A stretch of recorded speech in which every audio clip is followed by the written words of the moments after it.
আজকে কেস ফাইলিংয়ের পর জাস্টিস সিদ্ধাঙ্ক ঘোষের আন্ডারে সিসিটিভি ফুটেজ কল ফর করানো হয় এবং এসআই রিটন দাস এবং অরুণাভ সাহা এবং আইসি কসবা এবং সম্প্রতি হোম সেক্রেটারি নন্দিনী চক্রবর্তীকে কল ফর করা হয়। তার কারণ আমাদের ধারণা প্রশাসনের সর্বোচ্চ স্তরের নির্দেশ না থাকলে পুলিশ কখনোই একটা সুন্দর একটা ডেপুটেশনের মধ্যে লাঠিচার্জ করার জায়গায় আসে না এবং লাথি মারার মতো মানে কিক করা পুশব্যাক করা এরকম একটা জায়গায় কখনোই পুলিশ যেতে পারে না যদি না প্রশাসনের সর্বোচ্চ স্তর থেকে এরকম একটা নির্দেশ না থাকে। পুলিশ নিজের ইচ্ছা মতো তো কখনোই কাজ করে না। এখন সেই জায়গায় দেখা গেছে যে পুলিশ গোটা দুনিয়া দেখেছে যে কিভাবে শিক্ষকদের ওপর নির্মমভাবে লাঠিচার্জ করা হয়েছে এবং নির্মমভাবে তাদেরকে লাথি মারা হয়েছে এবং তাদেরকে পেছনের দিকে ধাক্কা মারা হয়েছে এবং যাদেরকে মেরেছে মোস্ট অফ পুলিশ অফিসার যারা ছিলেন জেন্টস পারসন তারা অনেক লেডিসকে পর্যন্ত লাঠিচার্জ করেছেন। মানে একটা যে আমাদের আইন বলে একটা মেয়ের গায়ে মেয়ে হাত দিতে পারে, মহিলা পুলিশ গায়ে হাত দিতে পারে একজন মহিলার গায়ে, কিন্তু সেটা কসবার ক্ষেত্রে আমরা সেটা দেখতে পাইনি। এখানে বোঝা গেছে যে একটা মানে কোনো জায়গায় শাসক চাইছে না বা শাসকরা চাইছেন না যে যোগ্য চাকরি প্রার্থীরা তারা বৃহত্তর আন্দোলনে যাক এবং যারা যোগ্য চাকরি প্রার্থী তারা যোগ্যভাবে চাকরিটা পাক। এবং একটা কথা বলে রাখি, সুপ্রিম কোর্টে এই যে আমাদের রাজ্যের মুখ্যমন্ত্রী মাননীয় মমতা বন্দ্যোপাধ্যায় নামক যে জীবটি উনি যে বারবার বলছেন যে সুপ্রিম কোর্টে রাজ্য গেছে যারা যোগ্য চাকরি প্রার্থী তাদেরকে বাঁচানোর জন্য নয়, ওনাদের নিজেদের ক্যাবিনেটটাকে যাতে সিবিআই তদন্তের বাইরে রাখা যায় তার জন্য, অর্থাৎ নিজেদের স্বার্থে তারা সুপ্রিম কোর্টে গেছে, কোনো চাকরি প্রার্থীদের স্বার্থে তারা সুপ্রিম কোর্টে যাননি। কসবায় যখন শিক্ষকরা বিক্ষোভ দেখাতে যায় সেখানে আমরা দেখতে পাই যে পুলিশ একজন শিক্ষককে বুকে লাথি মারছে। সেই ঘটনায় পুলিশের বিরুদ্ধে মামলা করা হয়েছে আমরা জানতে পারছি। তো এখনও পর্যন্ত সেই ঘটনায় কি আপডেট রয়েছে আমাদের? আজকে যে মামলাটি হয়েছিল যেটা জাস্টিস তীর্থঙ্কর ঘোষের আন্ডারে, জাস্টিস তীর্থঙ্কর ঘোষ এর আন্ডারে যে মামলাটা হয় যে পুলিশের গত 9/4/2025 ইনসিডেন্ট যেটা হয় কসবাতে এসএসসির তরফ থেকে একটা ডেমনস্ট্রেশন করতে যাওয়া হয় এবং সেখানে এসএসসির যারা আছেন টিচার যারা ছিলেন তারা শান্তিপূর্ণভাবে একটা ডেপুটেশন দিতে গেছিলেন এবং তাদের কিছু কোয়ারিজ ছিল এবং তারাই গেছিলেন যারা টেন্টেড নন, মানে তারা কখনো সুপ্রিম কোর্টের তরফ থেকে আইডেন্টিফাইড টিচার নয়, যারা মেয়াদ উত্তীর্ণর পরে যারা আর কি অ্যাপয়েন্টমেন্ট লেটার পেয়েছে তারা নন। যোগ্য প্রার্থীরা তাদের কিছু কারণবশত কিছু জিজ্ঞাসাবাদের জন্য সেখানে গেছিলেন এবং ডিআইকে একটা ডেপুটেশন দিতে গেছিলেন।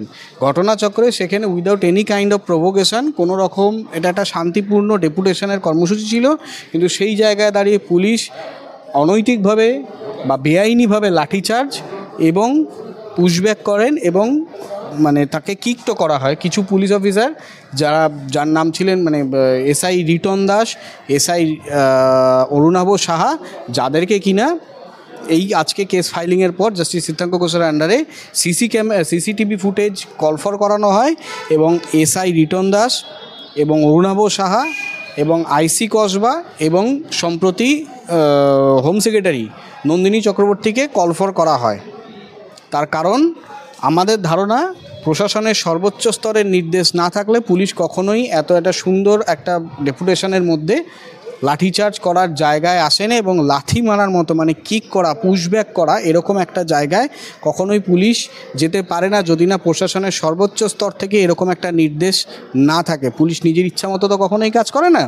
এখন সেই জায়গায় দেখা গেছে যে পুলিশ গোটা দুনিয়া দেখেছে যে কিভাবে শিক্ষকদের ওপর নির্মমভাবে লাঠিচার্জ করা হয়েছে এবং নির্মমভাবে তাদেরকে লাথি মারা হয়েছে এবং তাদেরকে পেছনের দিকে ধাক্কা মারা হয়েছে এবং যাদেরকে মেরেছে মোস্ট অফ পুলিশ অফিসার যারা ছিলেন জেন্টস পারসন তারা অনেক লেডিসকে পর্যন্ত লাঠিচার্জ করেছেন। মানে একটা যে আমাদের আইন বলে একটা মেয়ের গায়ে মেয়ে হাত দিতে পারে, মহিলা পুলিশ গায়ে হাত দিতে পারে একজন মহিলার গায়ে, কিন্তু সেটা কসবার ক্ষেত্রে আমরা সেটা দেখতে পাইনি।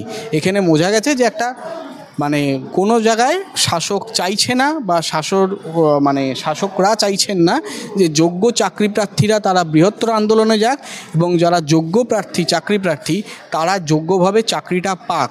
এবং একটা কথা বলে রাখি, সুপ্রিম কোর্টে এই যে আমাদের রাজ্যের মুখ্যমন্ত্রী মাননীয় মমতা বন্দ্যোপাধ্যায় নামক যে জীবটি, উনি যে বারবার বলছেন যে সুপ্রিম কোর্টে রাজ্য গেছে যারা যোগ্য চাকরি প্রার্থী তাদেরকে বাঁচানোর জন্য নয়, ওনাদের নিজেদের ক্যাবিনেটটাকে যাতে সিবিআই তদন্তের বাইরে রাখা যায় তার জন্য, অর্থাৎ নিজেদের স্বার্থে তারা সুপ্রিম কোর্টে গেছে, কোনো চাকরি প্রার্থীদের স্বার্থে তারা সুপ্রিম কোর্টে যাননি বা চাকরি প্রার্থীদের হয়ে তারা সওয়াল করতে সুপ্রিম কোর্টে যাননি। তো একটা প্রশ্ন আমি রাখবো যে এই যে আপনি বলছেন যে সেই পুলিশদের বিরুদ্ধে মামলা করা হয়েছে, বাট আদৌ কি তাদের বিরুদ্ধে মামলা সেটা প্রমাণিত হয়ে তারা কি শাস্তি পাবে? এটা কি সম্ভব এই রাজ্যে? দেখুন, এই রাজ্যে সম্ভব কি না আমি জানি না, রাজ্যে তো অবশ্যই সম্ভব না, কারণ রাজ্যে সম্ভব না বলেই তো এসআই রিটন দাসকে বহাল তবিয়তে ডিউটিতে রেখে দিয়েছে, যে লাথি মারার মূল নায়ক ছিলেন। গোটা মিডিয়া, গোটা রাজ্যের মিডিয়া, গোটা দেশের মিডিয়া দেখেছে পুলিশকে কীভাবে পুলিশ মেরেছেন এবং পুলিশ উল্টো কেস করেছেন, এফআইআর করেছেন। দুটো এফআইআর করা হয়, যে একটা সরকারি সম্পত্তি নষ্ট সেই অ্যাক্টে এবং পুলিশদের ওপর আক্রমণ আনা হয়েছে। তখন আমি কোর্টে আমাদের তরফ থেকে আমি পরিষ্কার বলেছিলাম যে পুলিশদের তরফ থেকে যদি কোনো রকম পুলিশদেরকে আক্রমণ করা হয় ওই চাকরি প্রার্থীদের তরফ থেকে, তাহলে যদি কোনো পুলিশ ইনজিওর হয় তাহলে তার মেডিকেল রিপোর্ট কোথায়, এবং মেডিকেল রিপোর্ট এছাড়া সেই পুলিশের নাম কি। যদি পুলিশের ওপর আক্রমণ আসে তাহলে পুলিশের নাম, পুলিশের উচ্চপদস্থ কর্তারা যারা, যেটা পরবর্তীকালে আমরা দেখি যে কিছুক্ষণ পরে সম্ভবত ভবানী ভবন থেকে, আমি যদি খুব ভুল না করি জায়গাটা ছিল ভবানী ভবন থেকে রাজীব কুমার মহাশয় এবং আরেকজন পুলিশ, সম্ভবত জাভেদ শামীম যিনি আছেন পুলিশের উচ্চপদস্থ কর্তা, তারা দুজন প্রেস মিট করেছিলেন। ওখানে পরিষ্কার বলেছিলেন লাথি মারাটা ঠিক কোনো মতে উচিত হয়নি, কিন্তু সেটা লাঠি মারাটা উচিত হয়নি তার ক্ষেত্রে দাঁড়িয়ে আমরা তো দেখতে পাচ্ছি পুলিশ রিটন দাস বহাল তবিয়তে ডিউটি করে যাচ্ছে। পুলিশকে আমরা এবং কোর্টের কাছেও আজকে এই জায়গাটা রেখেছি যে পুলিশের কাছে, পুলিশ যদি ডিপার্টমেন্টাল অ্যাকশান নেয়, সেখানে পুলিশ ডিপার্টমেন্টাল অ্যাকশান নেননি কেন? রিটন দাস এখনও সাসপেন্ড হয়নি কেন? এই ঘটনার ক্ষেত্রে এসআইটি গঠন হয়নি কেন? এবং পুলিশ ইনভেস্টিগেশন কোনো কিছু করেনি। শুধুমাত্র এই ম্যাটারে যে ইনভেস্টিগেশনটা হয়েছে সেই ইনভেস্টিগেশনের আইওর জায়গা থেকে রিটন দাসকে সরানো হয়েছে, কিন্তু ব্যাপারটা হচ্ছে যে রিটন দাসের এগেনস্টে, যে এসআই রিটন দাস ছিলেন, ওনার এগেনস্টে কোনো রকম ডিপার্টমেন্টাল এনকোয়ারি আজকের তারিখ পর্যন্ত বসানো হয়নি পুলিশের তরফ থেকে। এই পুরো ঘটনাটা যে ঘটলো, তো এই ঘটনাটা যে এত বড় এরকম ঘটনা ঘটে গেল, কিন্তু তারপর মুখ্যমন্ত্রী কিন্তু সেরকমভাবে এই ঘটনার পরিপ্রেক্ষিতে কিন্তু সেরকম কিছু বলছেন না, এবং এখনও তিনি চাকরিহারাদের আশ্বাস দিয়ে যাচ্ছেন যে তারা দেখছেন ব্যাপারটা, তারা দেখছেন। এবং আপনি বললেন যে মুখ্যমন্ত্রী যে বলছেন যে তারা সুপ্রিম কোর্টে যাচ্ছেন, সেটা তো তারা যোগ্য প্রার্থীদের জন্য যাচ্ছেন না, তাদের নিজেদের জন্য যাচ্ছে। তাহলে তিনি এরকম মিথ্যা আশ্বাস দিচ্ছে কেন? সেটা উনি বলতে পারবে। উনি তো মিথ্যা দিয়েই, ওনার রাজনীতি কেরিয়ারের শুরুটাই হয় মিথ্যে দিয়ে, তো উনি মিথ্যে বলছেন, সেটা খুব স্বাভাবিক। কারণ চাকরি প্রার্থীদের জন্য উনি রিভিউ পিটিশন করবেন, রিভিউ পিটিশনে কোনো লাভ হবে না, রিভিউ পিটিশন করে কি হবে? বরং এখন যদি সেগ্রিগেশন করতে যায় বা সেগ্রিগেশনের লিস্ট দিতে যায় তখন আরও বিপদে পড়ে যাবে। রিভিউ পিটিশনে এখন কোনো লাভই হবে না।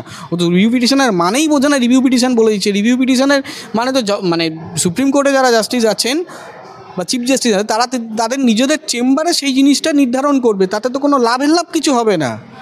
যদি সেগ্রিগেশনের লিস্ট না দিতে পারে তাহলে রিভিউ পিটিশন করে লাভটা কি? বিকাশ ভবন বলুন বা এসএসসির জায়গায়, এসএসসি দপ্তরে বলুন, যারা যোগ্য, আমরা যতটুকু জানি বা সুপ্রিম কোর্ট যতটুকু ধরে নিচ্ছে যে মেয়াদ উত্তীর্ণর পরে যারা অ্যাপয়েন্টেড হয়েছে তারা অযোগ্য। এটা সুপ্রিম কোর্টের অবজারভেশন বা আমাদের অভিজ্ঞতা। মেয়াদ উত্তীর্ণর আগে যারা হয়েছে বা মেয়াদ উত্তীর্ণর আগে যারা চাকরি পেয়েছে তাদের সংখ্যাটা 19,000, আর মেয়াদ উত্তীর্ণর পরে যারা গেছে তাদের সংখ্যাটা 7,000। সেই 7,000-এর নাম আজকের তারিখ পর্যন্ত সুপ্রিম কোর্টে তারা দিতে পারেননি।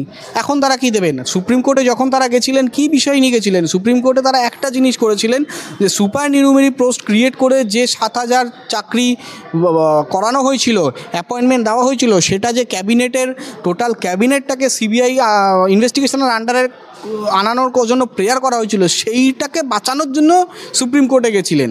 ওই যোগ্য প্রার্থীদের জন্য লড়ার জন্য সুপ্রিম কোর্টে ওনারা যাননি, রাজ্য সরকার যাননি। আর আমি যেটা বলছি সেটা তো কোর্টে অন রেকর্ডেড, তার ভিত্তিতেই তো সুপ্রিম কোর্ট বলেন যে সুপ্রিম কোর্টের তরফ থেকে বলা হয় যে সুপার নিউমেরি পোস্ট ক্রিয়েট করে যে ক্যাবিনেট করা হয়েছে, মানে ক্যাবিনেট যে সিদ্ধান্ত নিয়েছে তার ভিত্তিতে গোটা ক্যাবিনেটকে কখনোই সেই মানে তার তদন্তের আওতাধীন আনা যাবে না, তাহলে সেখানে ফেডারেল স্ট্রাকচারে একটা ল অ্যান্ড অর্ডারের বড় গণ্ডগোল হওয়ার আশঙ্কা আছে। তার ভিত্তিতে সেই জায়গাটা শুধু সেইটুকু অংশ বাদ রাখা হয়েছে।